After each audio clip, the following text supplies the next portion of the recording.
महाराष्ट्र अनलिमिटेडच्या सुरुवातीला एक मोठी बातमी आहे। निवडणुकांसाठी भाजपचं शंखनाद 2024 अभियान सुरू होणार आहे। भाजप यंदाही सोशल मीडियाचा प्रभावीपणे वापर करणार आहे। महाविकास आघाडी आणि इंडिया आघाडीला भाजप टक्कर देणार आहे। शंखनाद 2024 या अभियानांतर्गत भाजपची कार्यशाळा आणि त्यासोबत भाजप प्रदेश पदाधिकाऱ्यांची आज दिवसभर कार्यशाळा आयोजित करण्यात आली आहे। देवेंद्र फडणवीस आणि बावनकुळे या कार्यशाळेत मार्गदर्शन करणार आहेत। केंद्रीय सोशल मीडिया पदाधिकारी सुद्धा या कार्यशाळेमध्ये उपस्थित असतील। आमचे प्रतिनिधी तुषार रुपणवर आपल्या सोबत जोडले गेले। तुषार, भाजपची ही कार्यशाळा कुठे आणि किती वाजता होणार आहे? भाजपाची ही कार्यशाळा दादर येथील वसंत स्मृती कार्यालयात असणार आहे। 2024 लोकसभा निवडणुकीसाठी भाजपा ऍक्शन मोड मध्ये आल्याचं पाहायला मिळते। 2024 लोकसभा निवडणुकीसाठी या कार्यशाळेमध्ये काही नियोजनबद्ध कार्यक्रम आखला जाणार आहे।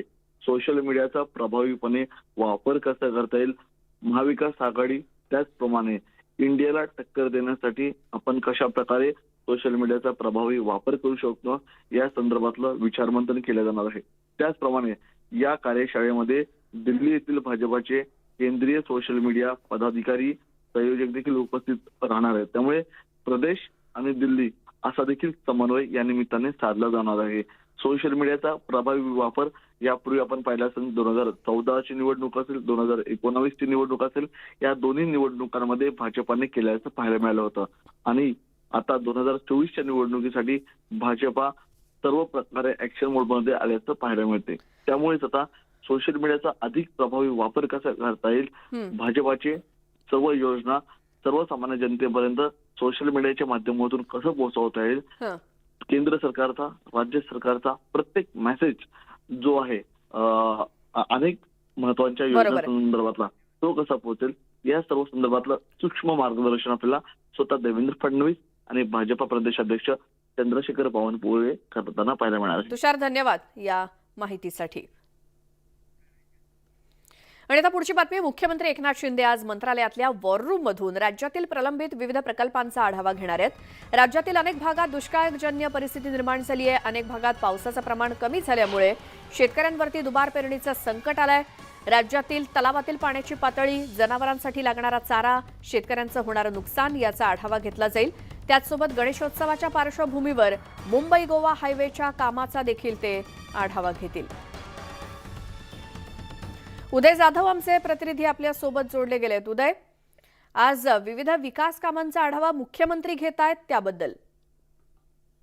मुख्यमंत्री एकनाथ शिंदे राज्यातील अनेक विकास प्रकल्पांचा आढावा घेणार आहेत। वॉर रूम मध्ये मंत्रालयामध्ये ही बैठक होणार आहे। यामध्ये अनेक वरिष्ठ अधिकारी जे आहेत प्रशासनातले ते उपस्थित राहणार आहेत।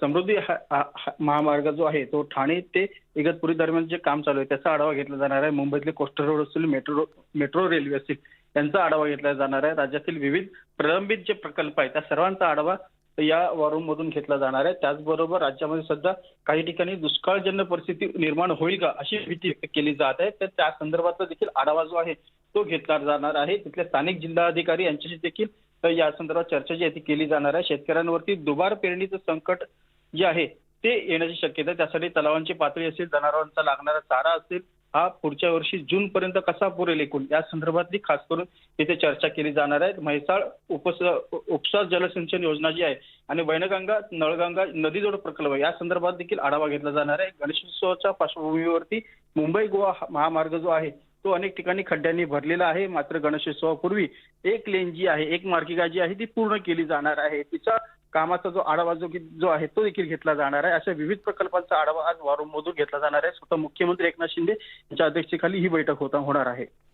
उदय, धन्यवाद माहितीसाठी। मराठा समाजाला आरक्षणाच्या मागणीसाठी पुन्हा एकदा आंदोलनाचं हत्यार उपसलंय। जालन्यातल्या शहागड इथे मराठा समाजाचं जन आक्रोश आंदोलन होत आहे आणि यात हजारोंच्या संख्येनं मराठा बांधव सहभागी होणार आहेत। मराठा समाजाला सरसकट कुणबी प्रमाणपत्र देण्यात यावं, मागासवर्गीय विद्यार्थ्यांप्रमाणेच मराठा समाजातील विद्यार्थ्यांना सुद्धा सवलत देण्यात यावी आणि मराठा समाजाला आरक्षण मिळावं या प्रमुख मागण्यांसाठी हे आंदोलन होत आहे। शहागड इथल्या पैठण फाटा या ठिकाणी हे आंदोलन होत असून मोठा पोलीस बंदोबस्त तिथे तैनात ठेवण्यात आलाय।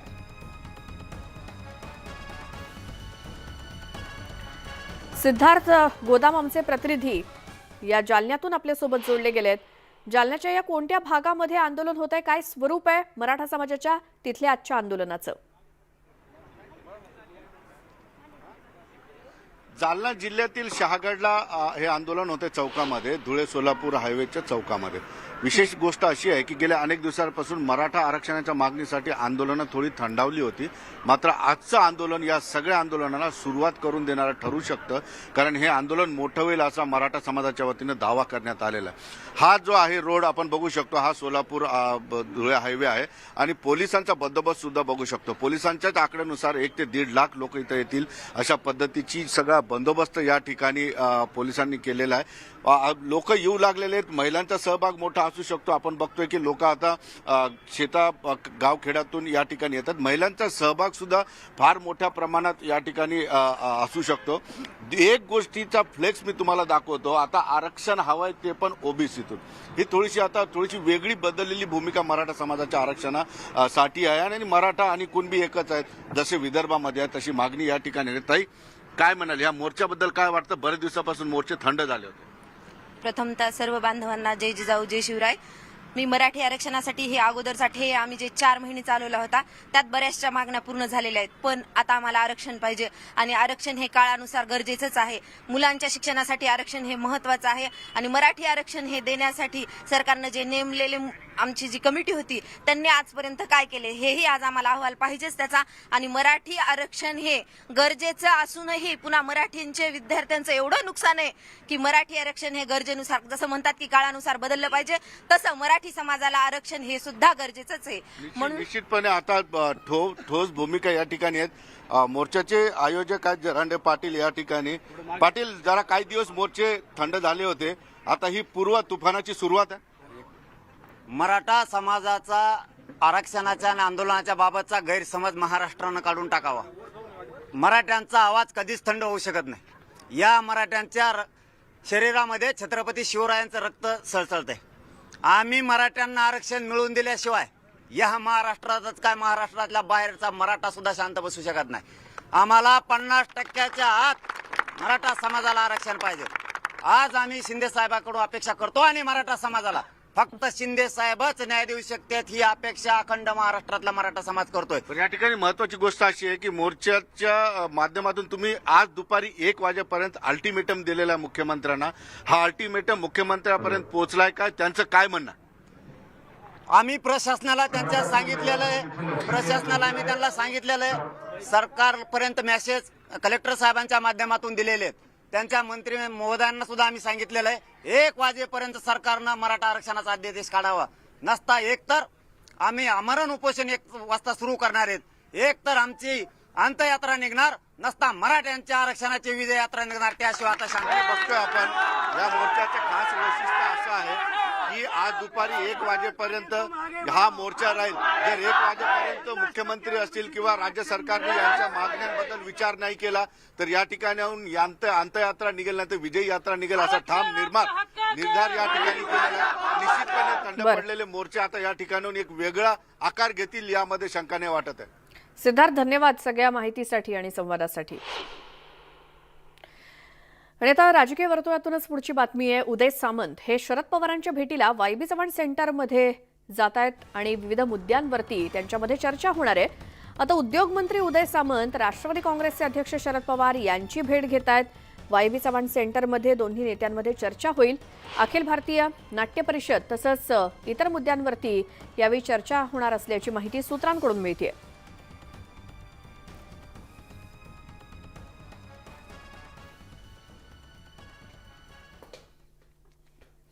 मराठवाड्यामध्ये 534 मंडळांपैकी तब्बल 103 मंडळांमध्ये पावसानं 21 पेक्षा जास्त दिवसांचा खंड दिलाय आणि या मंडळांमध्ये सरासरी 18 ते 20 गावांचा समावेश असून 2000 गावातील खरीप हंगामातील पिकं संकटात सापडली आहेत. सप्टेंबरमध्ये पाऊस पडला नाही तर पेरण्यांसाठी केलेली गुंतवणूक निघेल इतकं देखील उत्पन्न शेतकऱ्यांना मिळणार नाही.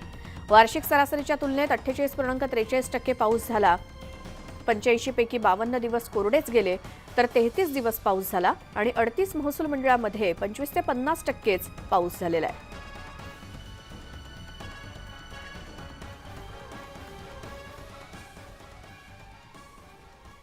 सिंधुदुर्ग जिल्ह्यामध्ये पाऊस पडत नसल्यामुळे बळीराजा सध्या चिंतेत सापडलाय। तळकोकणात भात शेती मोठ्या प्रमाणात केली जाते, पण सध्या पावसानं पाठ फिरवल्यामुळे अनेक ठिकाणी भात शेती पूर्णतः लाल होऊन करपली आहे। त्यामुळे तळकोकणातील शेतकरी हवालदिल झालाय।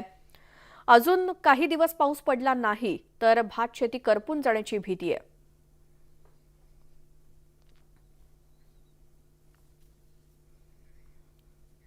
मुंबईमध्ये गेल्या काही दिवसात तुरळक पाऊस झालाय। यामुळे मुंबईला पाणीपुरवठा करणाऱ्या 7ही धरणातील पाणीसाठा वाढतोय आणि या 7ही धरणात मिळून 89.64% पाणीसाठा जमा झालाय। अचानक पाणी पातळी 89% पुढे गेल्यामुळे जल अभियंता विभागानं सुटकेचा निश्वास सोडलाय। पाणीसाठ्यातील तूट कमी होत असल्यामुळे वर्षभराच्या पाणीपुरवठ्याची चिंता आता काहीशी कमी झाली आहे।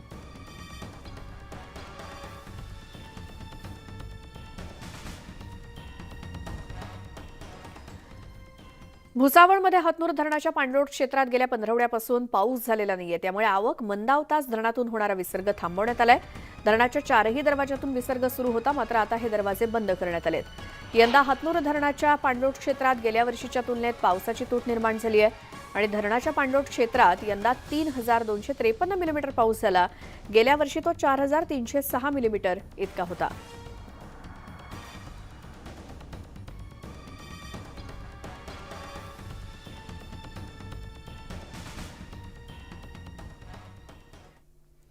लोकप्रिय घोषणा करून कायदा बदलू शकत नाही, तो बंधनकारक आहे। त्यामुळे राजकीय भाषण टाळून पाणी प्रश्न सोडवणुकीसाठी प्रयत्न केले पाहिजेत, असं मत पालकमंत्री राधाकृष्ण विखे पाटील यांनी व्यक्त केलं।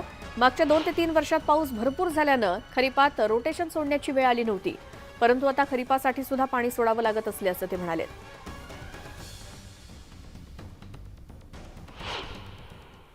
वरच्या लाभ क्षेत्रातील आणि खालच्याही लोकांनी हे जर राजकीय विधानं जर थांबवली, मला वाटतं हा प्रश्न सुटण्यामध्ये मदत होईल। हे राजकीय विधानं आपण करत बसलो, विषयाची माहिती न घेता त्याच्यावर भाष्य करीत बसलो तर प्रश्न चिघळतो आणि त्यामुळे हा प्रश्न बऱ्याच वेळा चिघळला आहे। मला वाटतं दोन्ही बाजूच्या लोकांनी जर समन्वयानं जर काम केलं, समजूतदारपणा दाखवला तर ह्या प्रश्नामध्ये मार्ग निघू शकेल, असा मला विश्वास आहे। गोंदियामधील धान उत्पादक शेतकऱ्यांचे 5,72,00,000 चुकारे बाकी आहेत। ही थकीत रक्कम न मिळाल्यामुळे शेतकऱ्यांनी संताप व्यक्त केलाय।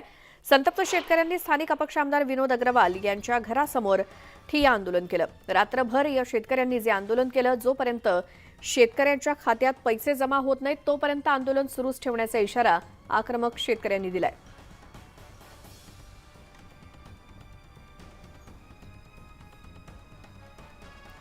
धुळे जिल्ह्यामध्ये वरुण राजानं अवकृपा केल्यामुळे जिल्ह्यावरती कोरड्या दुष्काळाचं सावट आहे। अशा परिस्थितीत जनावरांच्या उदरनिर्वाहाचा प्रश्न पशुपालकांसमोर उभा ठाकलाय।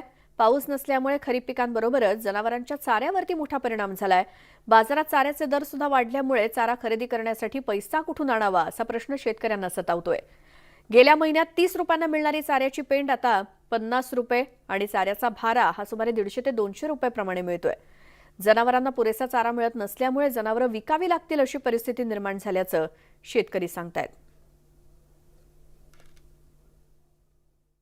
चाऱ्यात जो आम्ही 50 रुपये 30 रुपये वजन घ्यायचं ते आज 200 रुपये घ्यावं लागतंय आणि चाराची पेंडी जी 30-40 रुपये मिळायची ती 100-70 रुपये घ्यावं लागतीये।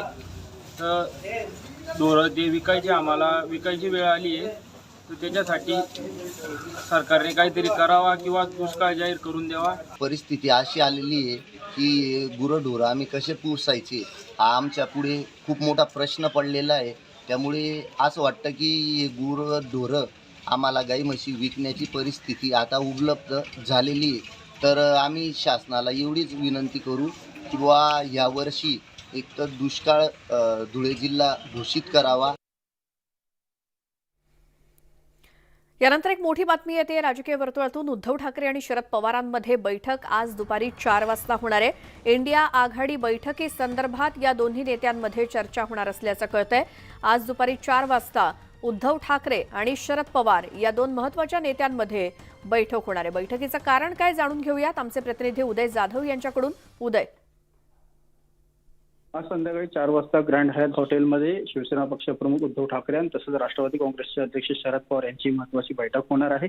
इंडिया आघाडी संदर्भात ही बैठक होणार आहे। आपल्या सर्वांनाच कल्पना आहे की 1 सप्टेंबर रोजी इंडिया आघाडीची महत्त्वाची बैठक होणार आहे। देशभरातील भाजप विरोधातले जे सर्व पक्ष आहेत ते सर्वांची एकजूट इथे केली जाणार आहे. त्यामध्ये इंडिया आघाडीचा लोगो आणि त्याचबरोबर काही महत्वाचे निर्णय जे आहेत या बैठकीमध्ये घेतले जाणार आहेत आणि त्या संदर्भातले एक आढावा बैठक आज ग्रँड हयात हॉटेलमध्ये घेतली जाणार आहे. एक पूर्वतयारी जी आहे ती कशी आहे या संदर्भातली माहिती घेतली जाणार आहे दोन्ही नेत्यांकडनं. त्याच संदर्भातच आज ही महत्वाची बैठक संध्याकाळी 4 वाजता ग्रँड हयात हॉटेलमध्ये होणार आहे. शिवसेना पक्षप्रमुख उद्धव ठाकरे आणि राष्ट्रवादी काँग्रेसचे अध्यक्ष शरद पवार यांच्या उपस्थितीमध्ये ही महत्वाची बैठक होणार आहे. बरं, धन्यवाद उदय या सगळ्या माहितीसाठी. ब्रेकनंतर बुलेटिनमध्ये तुमचं स्वागत आणि आता पुढच्या बातमीकडे वळूयात. केंद्र सरकारच्या आदेशानुसार कांदा खरेदी करण्यासाठी नाफेडनं नाशिक जिल्ह्यामध्ये 43 केंद्र सुरू केली आहेत. त्यात एनसीसीएफनं 15 ठिकाणी आणि नाफेड 28 ठिकाणी प्रति क्विंटल 2410 रुपये दरानं कांदा खरेदी करते. गेल्या 3 दिवसात एनसीसीएफनं 3700 आणि नाफेडनं 3500 असे एकूण 7200 मेट्रिक टन कांदा खरेदी केला असल्याची माहिती नाफेडच्या अधिकाऱ्यांनी दिली.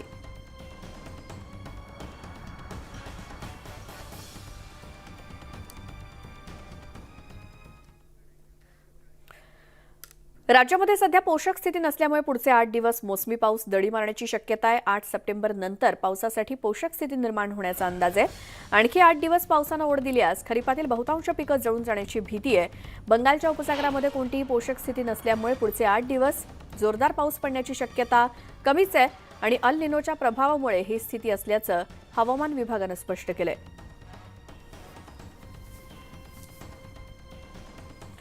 बुधवारपासून 3 सप्टेंबर या कालावधीमध्ये समुद्राला मोठी भरती येणार आहे. यावेळी समुद्रात 4.5 ते पावणे 5 मीटरपेक्षाही उंच लाटा उसळणार आहेत.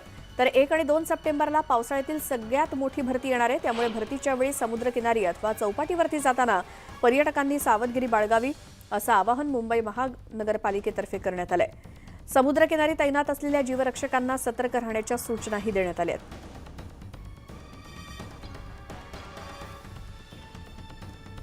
तुळजाभवानी मंदिर संस्थानच्या विकास आराखड्याला पुजारी, व्यापारी आणि नागरिकांनी विरोध केलाय. आराखडा रद्द करा अन्यथा तीव्र आंदोलन करू असा इशारा देण्यात आलाय. यासंबंधीचं निवेदन जिल्हाधिकाऱ्यांना देण्यात आलंय. तीर्थक्षेत्र विकास प्रसाद योजनेतून 1500 कोटी रुपयांचा विकास आराखडा बनवला जातोय. त्यात दर्शन मंडप महाद्वारापासून लांब बनवण्याचं प्रस्तावित आहे. त्यामुळे भाविकांना त्रास होणार असून तो महाद्वारा मंदिर शेजारी करावा अशी मागणी केली जाते.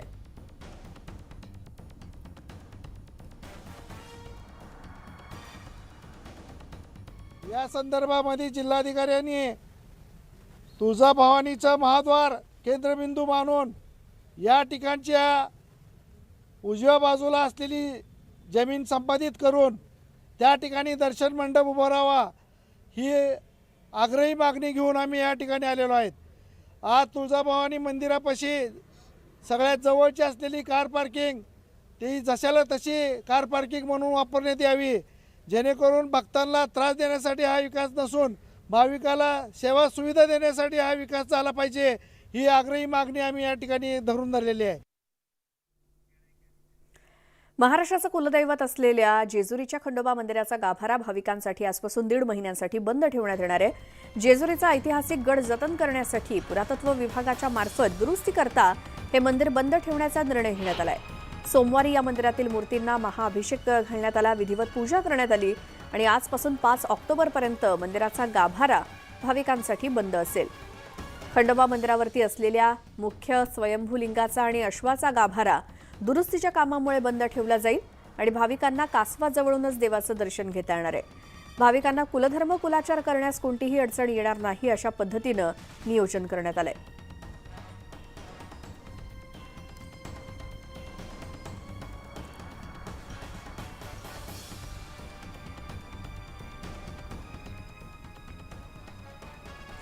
संपूर्ण राज्यभरातल्या महत्त्वाच्या घडामोडी आपण महाराष्ट्र अनलिमिटेड या बुलेटिनमध्ये पाहिल्या. यानंतरच्या बुलेटिनमध्ये सुद्धा अशाच काही महत्त्वाच्या सविस्तर घडामोडींचा आढावा घेणार आहोतच. या दरम्यानची एखादी बातमी तुम्हाला तुमच्या मोबाईलवरती तुमच्या सवडीने पाहायची असल्यास न्यूज18 लोकमतच्या यूट्यूब चॅनलला सबस्क्राईब करायला विसरू नका.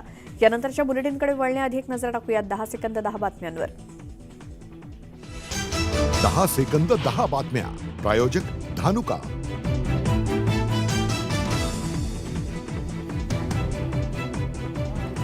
नाफेडकडून नाशिक जिल्ह्यात 3 दिवसात 43 केंद्रांवरती 7200 मेट्रिक टन कांद्याची खरेदी. जिल्ह्यात 43 ठिकाणी सुरू आहेत केंद्र. नांदेड जिल्ह्यात अतिवृष्टीनं झालेल्या नुकसानीचे पंचनामे पूर्ण, जिल्ह्यासाठी 460 कोटी रुपयांच्या अनुदानाचा प्रस्ताव. धुळे जिल्ह्यात पावसानं पाठ फिरवल्यानं शेतकरी हवालदिल, जनावरांच्या चाऱ्याचा मोठा प्रश्न, चाऱ्याच्या वाढत्या किमतीमुळे शेतकरी हवालदिल. लातूर कळंब मार्गावरती एसटी बसेसचं नियोजन कोलमडलं, नादुरुस्त बसेसमुळे प्रवाशांची गैरसोय, 2-2 तास बसेस येत नसल्यानं प्रवाशांचा संताप. लातूर जिल्ह्यात डीजेचा आवाज जास्त ठेवल्यास होणार कठोर कारवाई, 5 वर्षांची शिक्षा ठोठावण्याचा सज्जड इशारा. पालघर जिल्हा परिषदेत खासदार गावितांना दिलेल्या दालनामुळे पेटला नवा वाद, पदाधिकाऱ्यांसह जिल्हा परिषदेचे सदस्य आक्रमक. रानडुकराच्या हल्ल्यात महिला गंभीर जखमी, भंडारा जिल्ह्यातील विहिरगाव इथली घटना. यवतमाळच्या केदारेश्वर मंदिरात भव्य कावड यात्रा, मोठ्या संख्येनं भाविकांनी केली गर्दी. भुसावळमधील हतनूर धरणाच्या पाणलोट क्षेत्रात पावसाची दडी, गेल्या 15 आठवड्यापासून पाऊस न झाल्यामुळे धरणातून होणारा विसर्ग बंद. कोकणातील पारंपरिक मच्छीमारांना मासेमारीचे वेध, नारळी पौर्णिमेनंतर मासेमारीसाठी समुद्रात जाण्यास मच्छीमार बांधव सज्ज.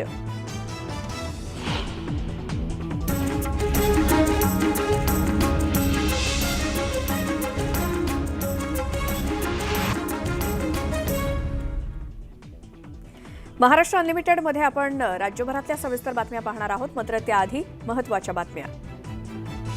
महत्त्वाच्या बातम्या. प्रायोजक अमृत नोनी पेन रिलीफ स्प्रे.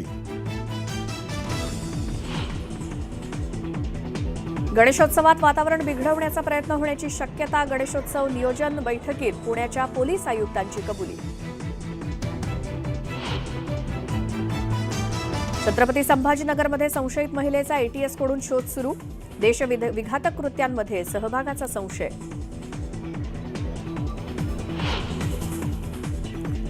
गुन्हा रद्द करण्यासाठी राष्ट्रवादीचे नेते एकनाथ खडसेंची कोर्टात याचिका, याचिकेवरती आज मुंबई हायकोर्टात होणार सुनावणी. गोंदिया जिल्ह्यात विजेच्या धक्क्यानं 3 बिबट्यांचा मृत्यू, शिकारीच्या उद्देशानं करंट लावण्यात आले असल्याची शक्यता, देवरी आमगाव मार्गावरील वडेगाव शिवाराजवळची घटना.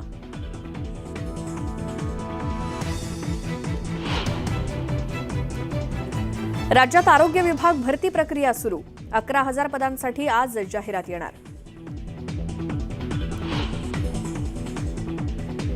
इंडोनेशियातील बालीच्या कुटा शहरात भूकंपाच्या धक्क्यानं खळबळ, भारतातील शेकडो पर्यटक अडकले, इमारती आणि हॉटेल्स रिकाम्या करण्याच्या सूचना.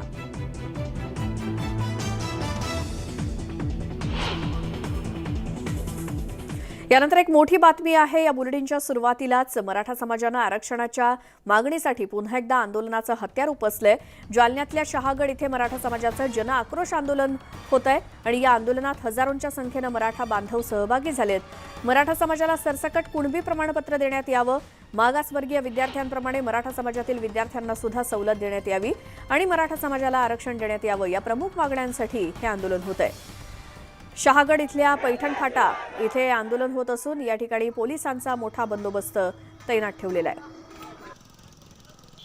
सिद्धार्थ गोदाम आमचे प्रतिनिधी आपल्यासोबत जोडले गेलेत. शहागड ज्या ठिकाणी आंदोलन होत आहे, सिद्धार्थ, कुठपासून कुठपर्यंत हे मोर्चेकरी जाणार आहेत किंवा कुठे जाऊन धडकणार आहेत, काय नियोजन आहे त्यांचं? हे आंदोलन जे आहे कुठे जाणार नाही, मात्र धुळे सोलापूर रस्त्याच्या शहागडच्या चौकामध्ये हे आंदोलन या ठिकाणी होणार आहे. उद्देश हा प्रमुख आहे की हा महामार्ग रोखून ठेवणे. 1 वाजेपर्यंत मुख्यमंत्र्यांना अल्टिमेटम दिलेला आहे की 1 वाजेच्या आत मुख्यमंत्र्यांनी जर भूमिका घेतली नाही तर हे आंदोलन चिघळेल आणि हे आंदोलन पूर्णपणे राज्यभरात पसरू शकतं.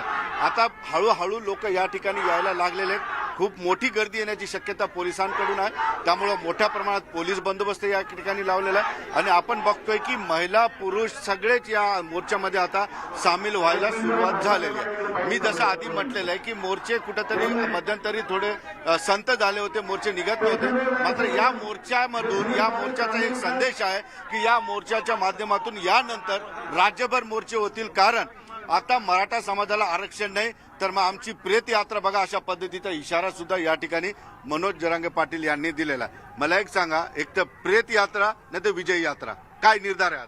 मी ठाम निर्णय महाराष्ट्राला आणि सरकारला पण सांगितला आणि माझ्या गोदा पट्ट्यातल्या समाजाला सांगितलं. मी एक असं आंदोलक आहे की माझी पाठ थोपटून घेत नाही, पण बोललो तसं करतो. जर 1 वाजेपर्यंत सरकारनं आदेश नाही काढला तर मी प्राणांतिक आज 1 वाजल्यापासूनच आमरण उपोषण अंतरवाली सराटी येथे सुरू करणार आहे. त्या ठिकाणी 123 गावचे लोक जमणार आहेत. एक तर माझ्या जीवाचं बरं वाईट होईल, उपोषणात मला काय होईल सांगता येत नाही.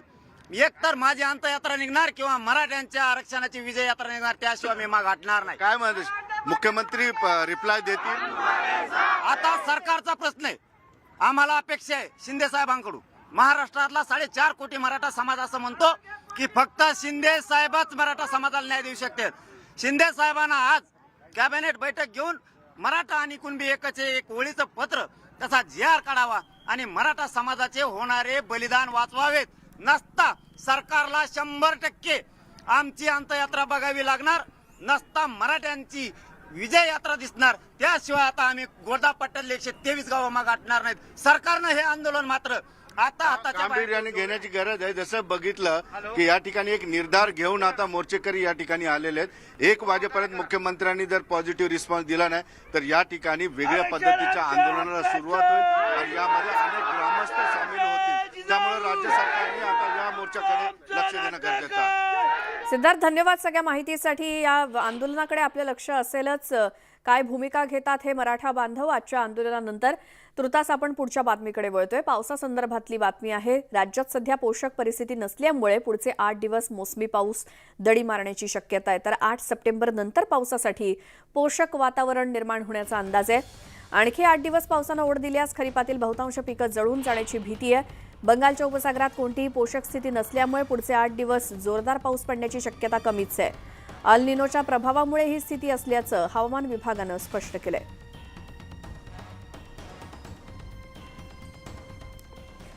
मराठवाड्यामध्ये 534 मंडळांपैकी तब्बल 103 मंडळांमध्ये पावसानं 21 पेक्षा जास्त दिवसांचा खंड दिलाय. या मंडळामध्ये सरासरी 18 ते 20 गावांचा समावेश असून 2000 गावातील खरीप हंगामातली पिकं संकटात सापडली आहेत. सप्टेंबरमध्ये पाऊस पडला नाही तर पेरण्यासाठी केलेली गुंतवणूक निघेल इतकं देखील उत्पन्न शेतकऱ्यांना मिळणार नाही.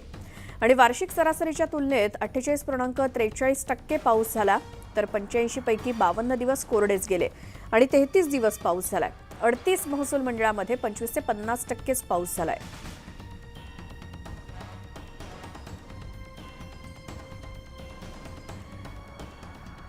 सिंधुदुर्ग जिल्ह्यामध्ये पाऊस पडत नसल्यामुळे बळीराजा चिंतेत सापडलाय. तळ कोकणामध्ये भात शेती मोठ्या प्रमाणात केली जाते, पण सध्या पावसानं पाठ फिरवल्यानं अनेक ठिकाणी भात शेती पूर्णतः लाल होऊन करपली आहे. त्यामुळे तळ कोकणातील शेतकरी हवालदिल झालाय आणि अजून काही दिवस पाऊस पडला नाही तर हीच भात शेती करपून जाण्याची भीती आहे.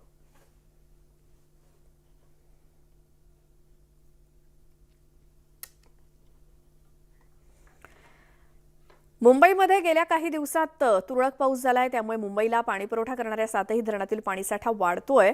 आता या 7ही धरणात मिळून 89.64% पाणीसाठा जमा झालाय आणि अचानक पाणी पातळी 89% पुढे गेल्यामुळे जल अभियंता विभागानं सुटकेचा निश्वास सोडलाय.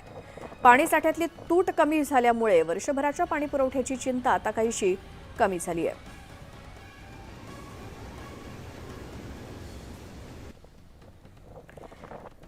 भुसावळमध्ये हतनूर धरणाच्या पाणलोट क्षेत्रामध्ये गेल्या 15 आठवड्यापासून पाऊसच झालेला नाही. त्यामुळे आवक मंदावताच धरणातून होणारा विसर्ग सुद्धा थांबवण्यात आलाय.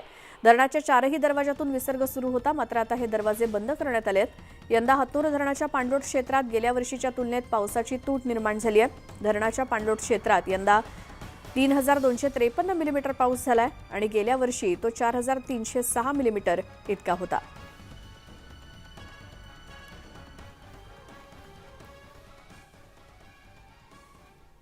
गोंदियातील धान उत्पादक शेतकऱ्यांचे 5,72,00,000चे चुकारे बाकी आहेत आणि ही थकीत रक्कम न मिळाल्यामुळे शेतकऱ्यांनी संताप व्यक्त केला.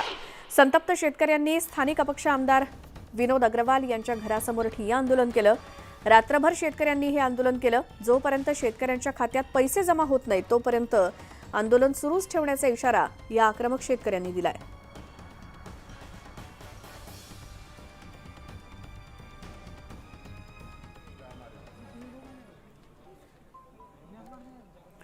मराठा समाजानं आरक्षणाच्या मागणीसाठी पुन्हा एकदा आंदोलनाचं हत्यार उपसलं. जालन्यातल्या शहागड इथल्या मराठा समाजाचं आज जनाक्रोश आंदोलन होत आहे. या आंदोलनात हजारोंच्या संख्येनं मराठा बांधव सहभागी झालेत. मराठा समाजाला सरसकट कुणबी प्रमाणपत्र देण्यात यावं आणि मागासवर्गीय विद्यार्थ्यांप्रमाणेच मराठा समाजातील विद्यार्थ्यांना सुद्धा सवलत मिळावी आणि आरक्षण मिळावं या प्रमुख मागण्यांसाठी हे आंदोलन केलं जात आहे. शहागड इथल्या पैठण फाटा या ठिकाणी आंदोलन सुरू आहे आणि तिथे मोठा पोलीस बंदोबस्त आज ठेवण्यात आलाय.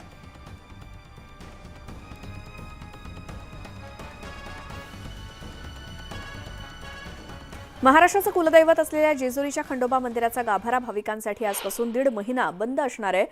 जेजुरीचा ऐतिहासिक गड जतन करण्यासाठी पुरातत्व विभागाच्या मार्फत दुरुस्ती करता हे मंदिर बंद ठेवण्याचा निर्णय घेण्यात आलाय. सोमवारी मंदिरातील मूर्तींना महाअभिषेक करण्यात आला, विधिवत पूजा करण्यात आली आणि आजपासून 5 ऑक्टोबरपर्यंत मंदिराचा गाभारा भाविकांसाठी बंद असेल. खंडोबा मंदिरावरती असलेल्या मुख्य स्वयंभूलिंगाचा आणि अश्वाचा गाभारा दुरुस्तीच्या कामामुळे बंद ठेवण्यात येणार आहे. भाविकांना कासवाजवळूनच देवाचं दर्शन घेता येईल आणि भाविकांना कुलधर्म कुलाचार करण्यास कोणतीही अडचण येणार नाही अशा पद्धतीनं नियोजन करण्यात आलंय.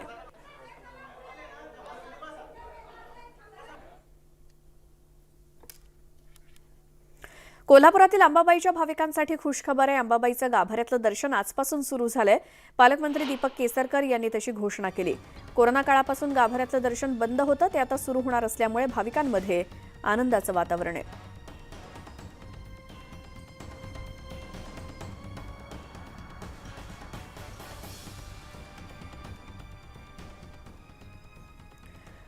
बुधवारी 3 सप्टेंबर या कालावधीमध्ये समुद्राला मोठी भरती येणार आहे आणि यावेळी समुद्रामध्ये 4.5 ते 4.5 मीटरपेक्षाही उंच लाटा उसळणार आहे. तर 1 आणि 2 सप्टेंबरला पावसाळ्यातील सगळ्यात मोठी भरती येणार आहे. त्यामुळे भरतीच्या वेळी समुद्रकिनारी किंवा चौपाटीवरती जाताना पर्यटकांनी सावधगिरी बाळगावी असं आवाहन मुंबई महानगरपालिकेतर्फे करण्यात आलंय. समुद्रकिनारी तैनात असलेल्या जीवरक्षकांना सतर्क राहण्याच्या सूचना सुद्धा करण्यात आल्या आहेत.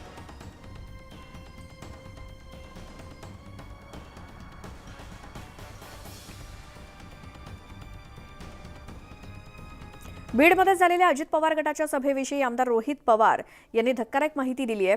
सभेमध्ये गोंधळ का झाला, छगन भुजबळांना भाषण का गुंडाळावं लागलं यावरती रोहित पवारांनी ट्विट केलंय. तर सत्ताधारी आणि विरोधकांनी सुद्धा या मुद्द्यावरून वक्तव्य केल्यामुळे नवा गदारोळ सुरू झालाय.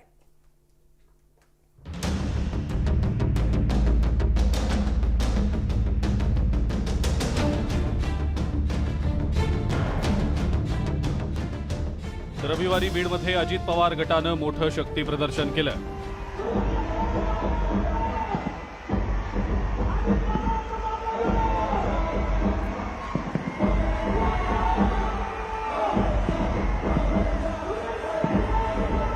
सभेला चांगली गर्दीही झाली. मात्र छगन भुजबळ भाषण करत असताना गोंधळ झाला. त्याविषयी रोहित पवारांनी नाव न घेता ट्विट करत निशाणा साधला. या सभेमध्ये जेव्हा आदरणीय पवार साहेबांच्या विरोधात एका मंत्र्याचे सूर निघायला लागले, त्याला लोकांनीच विरोध केल्यानं संबंधित मंत्र्याला 2 मिनिटात आपलं भाषण गुंडाळावं लागलं. बाकी संपूर्ण सभेत जेव्हा भाजपची आरती गायली गेली तेव्हा बारामतीप्रमाणेच स्वाभिमानी बीडकरांनीही एकही टाळी वाजवली नाही आणि खुर्च्याही रिकाम्या व्हायला लागल्या. अशा शब्दात राष्ट्रवादी काँग्रेसच्या शरद पवार गटानं निशाणा साधलाय. ज्या पवार साहेबांच्या आश्रयामुळे भुजबळ मोठे झाले ते काल काय बोलले हे पाहिल्यानंतर मनामध्ये एक अतिशय तिडीक येते. येवल्यातील जनता 2024ची वाट पाहते. येवलेकर काय निर्णय देतील याचा तुम्ही गांभीर्याने विचार करा. महायुतीमधल्या घटक पक्षावर टीका करण्याची आयती आलेली संधी काँग्रेसनंही सोडली नाही. नाही, हे सगळे जबरदस्तीनं आणलेली लोक आहे. काल उद्धव ठाकरेंची सभा आपण पाहिली. जो जिवंतपणा होता हिंगोलीच्या सभेत तोच यांच्या सभेमध्ये मात्र मुळदारपणा होता. पण ही जबरदस्तीनं आणलेली लोक होती. सभेसाठी आलेले नागरिक अर्ध्यातूनच उठून गेल्याचा आरोप विरोधकांनी केल्यानंतर सत्ताधाऱ्यांच्या गोटातूनही उत्तर देण्यात आलं. जवळपास 8:30-9 वाजले ते लोक दुपारी 2 वाजल्यापासून बीड शहरामध्ये लाखोंच्या संख्येने जमलेले होते. त्यामुळे तसा त्याच्याचा निष्कर्ष नक्की नाही. ते एखाद्या भाषणात असतात, दुसऱ्या भाषणात असतात, मग लोक काही ऍड होतात, काही भाषणात कुणी ऍड होतं, काही भाषणात जातात. हे तर सर्वात भाषणामध्ये होतं, हे तर कुणाही भाषणामध्ये होतं. शेवटी 3 वाजता आला माणूस, रात्री 9 वाजेपर्यंत कसा थांबणार? त्यामुळं त्याचे परिणाम होत असतात. याचा अर्थ नाही की ते काही कंटाळून चालले वगैरे, असा अर्थ नसतो. राष्ट्रवादी काँग्रेसच्या दोन्ही गटांनी आतापर्यंत एकमेकांवर टीका करणं टाळलं होतं. मात्र आता दोन्ही गटांकडून एकमेकांवर तिखट टीका सुरू झालेली आहे. त्यामुळे आगामी काळात या दोन्ही गटातला संघर्ष तीव्र होणार असल्याचं स्पष्ट झालंय. Bureau report, news 18 Lokmat. तो उद्धव ठाकरेंनी हिंगोलीच्या सभेमध्ये उपमुख्यमंत्री देवेंद्र फडणवीस आणि पंतप्रधान मोदींवरती हल्लाबोल केला होता. त्यावरती आता भाजपनं जोरदार पलटवार केलाय. त्यामुळे उद्धव ठाकरे आणि भाजपातील राजकीय संघर्ष तीव्र झालाय. इंडियाचा तर अमिबा झालेला आहे, अमिबा. उद्धव ठाकरे सरकार नंतर इतक्या विचित्र परिस्थितीमध्ये आले आहेत की त्यांना समयबंद या पद्धतीने टीका कराव्या लागतात. मुळामध्ये पक्ष म्हणून किती तुमच्या सोबत आहेत, तोडून मोडून नुसती ठिगळं लावून तुम्ही तुमचं एनडीए करतात. तो काळ होता ज्यावेळेला उद्धवजींना सन्मान एनडीए मध्ये, आणि ज्या वेळेला आम्ही इंडियाचं नाव घेऊन पुढे आलेलो आहोत तेव्हा आमची तुलना तुम्ही इंडियन मुजाहिदीन बरोबर करता. आणि आजचा काळ आलाय की ज्या वेळेला उद्धवजींना पायगाडा घालायला लागतायत त्या युपीएतल्या अन्य पक्षांच्या स्वागताला. काय इकडे सगळे जमलेले आहे का अतिरेकी आहेत? माझे विचार ऐकायला किंवा माझ्या प्रेमाखातर जे आले ते का अतिरेकी आहेत? रविवारी हिंगोलीच्या जाहीर सभेमध्ये उद्धव ठाकरेंनी उपमुख्यमंत्री देवेंद्र फडणवीसांवर बोचरी टीका केली होती. खरं तर शिवसेनेतल्या फुटीनंतर उद्धव ठाकरे आणि भाजपमध्ये राजकीय संघर्ष पेटलाय. उद्धव ठाकरेंनी राज्यातल्या विविध ठिकाणी जाहीर सभा घेत मुख्यमंत्री एकनाथ शिंदे आणि उपमुख्यमंत्री देवेंद्र फडणवीसांना टार्गेट केलंय. हिंगोलीच्या सभेतही ठाकरेंनी उपमुख्यमंत्र्यांवर घणाघात केला होता आणि त्यावरून आता राजकीय वादाची ठिणगी पडलेली आहे. उद्धव ठाकरे सरकार नंतर इतक्या विचित्र परिस्थितीमध्ये आले आहेत की त्यांना समयबंद या पद्धतीने टीका कराव्या लागतात. आता तुमचा बदला आणि तुमचा रोजच्या रोज अधपतन होत आहे. उद्धवजीचं अधपतन रोज होत आहे, रोज माणसं सोडून चालले आहे. तर मला वाटतं एकदम बावचळलेल्या आणि उद्ध्वस्त मनस्थितीमध्ये उद्धव ठाकरे आले आहेत. उद्धव ठाकरेंनी उपमुख्यमंत्री देवेंद्र फडणवीस यांच्याप्रमाणेच पंतप्रधान नरेंद्र मोदींवरही टीकास्त्र डागलं होतं. देशामध्ये काँग्रेसनं सगळ्या भाजप विरोधकांची इंडिया आघाडीच्या माध्यमातून मोड बांधलेली आहे. मुंबईत इंडिया आघाडीतली बैठक होऊ घातलेली आहे. तर काही दिवसांपूर्वी पंतप्रधान मोदींनी विरोधकांच्या इंडिया आघाडीची तुलना मुजाहिद्दीनशी केली होती आणि त्यावरून पंतप्रधान मोदी आणि एनडीएवर ठाकरेंनी शरसंधान साधलं होतं. इंडियाचा तर अमिबा झालेला आहे, अमिबा. कोण किती हिंदुत्ववादी विचाराचे पक्ष, मुळामध्ये पक्ष म्हणून किती तुमच्या सोबत आहेत, तोडून मोडून नुसती ठिगळं लावून तुम्ही तुमचं एनडीए करतात. आणि ज्या वेळेला आम्ही इंडियाचं नाव घेऊन पुढे आलेलो आहोत तेव्हा आमची तुलना तुम्ही इंडियन मुजाहिदीन बरोबर करता. काय इकडे सगळे जमलेले आहे का अतिरेकी आहेत? उद्धव ठाकरेंची टीका भाजपच्या चांगलीच जिव्हारी लागलेली आहे. तो काळ होता ज्यावेळेला उद्धवजींना. थेट जाऊयात, मंत्री उदय सामंत बोलतायत. एक आपत्कालीन व्यवस्थेची बैठक देखील घेतली, त्याच्यामध्ये ही सविस्तर चर्चा झालेली आहे, त्याच्यावरती उपाययोजना करतायत. मला असं वाटतं तिन्ही म्हणजे जे मुख्यमंत्री आणि 2 उपमुख्यमंत्री आहेत ते योग्य ते निर्णय याच्यामध्ये घेतील. आम्ही 100% सरकार घेऊन शेतकऱ्यांच्या मागे आहोत.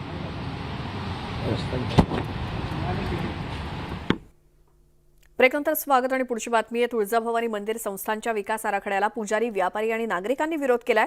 आराखडा रद्द करा, अन्यथा तीव्र आंदोलन करू असा इशारा देण्यात आलाय. यासंबंधीचं निवेदन जिल्हाधिकाऱ्यांना देण्यात आलंय. तीर्थक्षेत्र विकास प्रसाद योजनेतून 1500 कोटी रुपयांचा विकास आराखडा बनवला जातोय. त्यात दर्शन मंडप हा मुख्य महाद्वारापासून लांब बनवण्याचं प्रस्तावित आहे. त्यामुळे भाविकांना त्रास होणार आहे. त्यामुळे तो महाद्वारा मंदिर शेजारी करावा अशी मागणी केली जाते.